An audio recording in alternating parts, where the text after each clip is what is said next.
Big boy on the rails.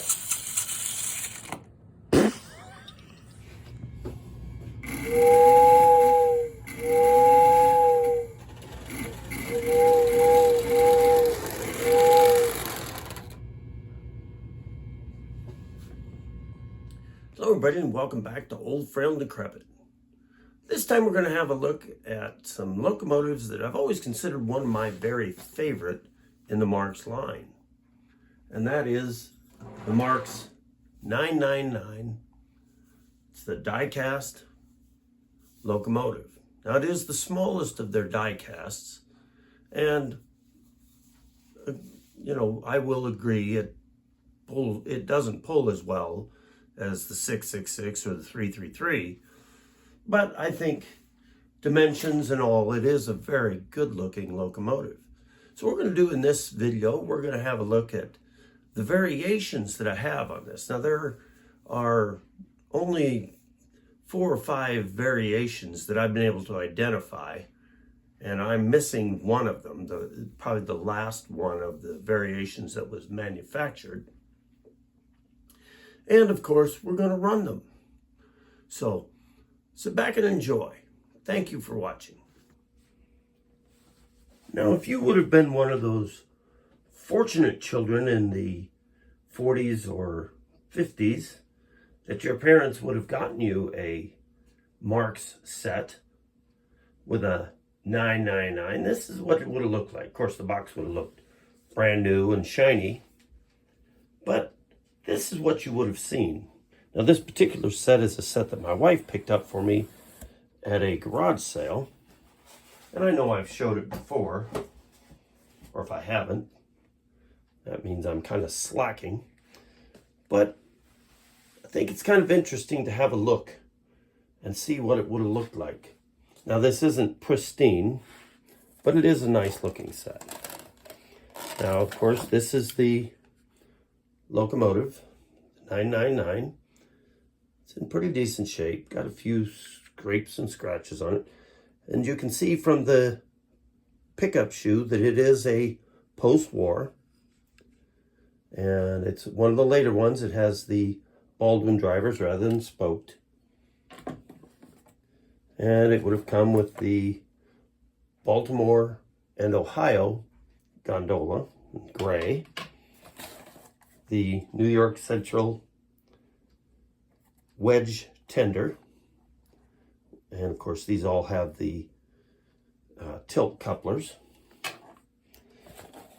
Now this is kind of the odd thing in looking through my Marx, the Greenberg Marx set book. It showed that this set would have either had a New Haven or New York, New Haven, and Hartford boxcar, or the 9100 Challenger Union Pacific red boxcar. But this one, as you can see, does have the New York Central pace setter. So highly unlikely that they traded it out, but in true Marx fashion, it probably just ended up with the wrong boxcar because that's what they had. And of course, then it has the New York Central caboose. Now we're going to get this on the track and we're going to run it in a little bit.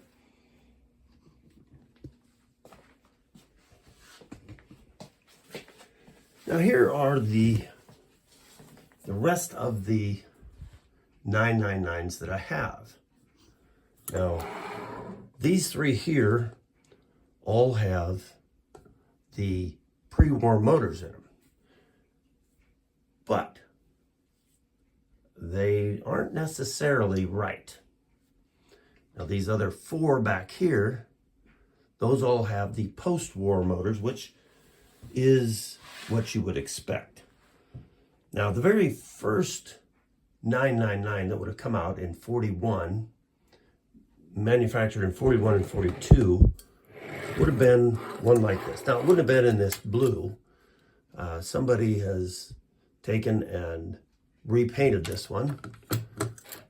It was actually in pretty nasty shape when I got it, but it has the open spoke Pilot, which I found this at the train club that I belong to at their auction, and I put a bid in on it and got it.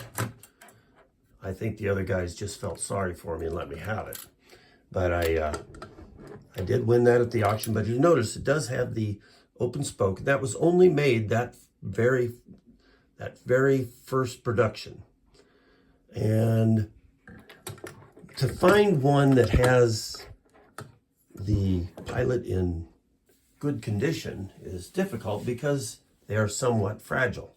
Matter of fact, on this one, I didn't notice it, but my son did. The cow catcher on the front, on the right-hand side, is bent back a little. So, does that bother me any? Not in the least. Then, in the immediate post-war, Marx did the closed spoke Pilot. This, of course, would be much more durable. Still not highly available. I picked this up a few years ago and was very pleased to have it. I never thought I'd have the open spoke one just because of the tendency to breakage. But this one has a pre-war motor in it. Now, those of you who've dealt with Marx, you know that you can pretty well switch motors around at will. But this probably would have had an early post-war motor. So is the motor right in it? Maybe. If Marx had leftover pre-war motors, that's possible. Now this one here also has the pre-war motor. Now, those of you who are unaware of Marx's manufacturing, this multi-piece pickup shoe is the pre-war. Now we'll look here in a minute at the post-war pickup shoes, which are a single piece. But this one here, you can see that it doesn't have the up and down ribs or up and down spokes, either open or closed. It's more just a plain sheet with rivets.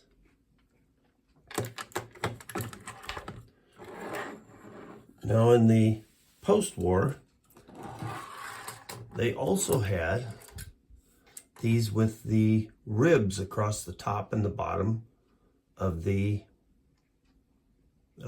Pilot there. Now this is what a post-war pickup shoe would look like, just a single piece. And this is what you see on most items. A lot of those pre-war ones will be missing one or both of the shoes. Now you can see I have attempted to make this one a little better puller by putting a piece of electrical tape as a traction tire. And it does work. And I think I could probably get a little better results if I were just to add a little bit of weight to these. Now I've got two of those with that. Now you'll notice on the pre-war motors, you have the spoke wheels. On all of these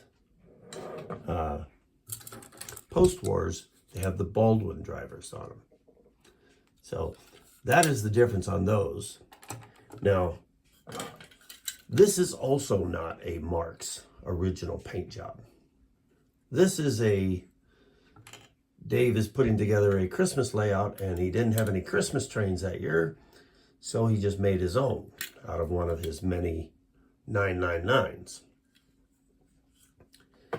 Now, there is one variation that I do not have.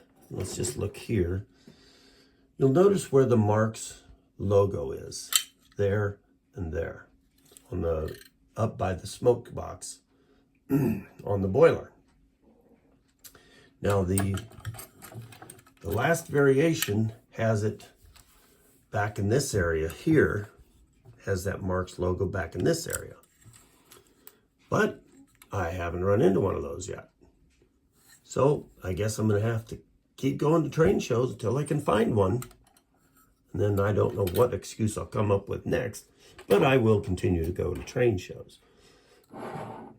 So now you have seen the 8 Marx 999s that I have. Oh, one more quick little story on this one. At the auction, this motor was in really bad shape. It was missing on the shell, it was missing the bell, and it was missing the I think it was the bell, and it was also missing the rear set of wheels. Well, one of the other lots in that was a 999 with a few freight cars, just more of a standard type, but it did have a pre-war motor in it. So I got that one too, so that I could put this one back together. And when I was all done with it, I managed to get the original motor, which is what's in here, back together and running. And so I have the motor from the other one in a bag, just waiting for me to get it back up in running condition and find something to put it into. So now we're going to get some cars together and we're going to run some trains.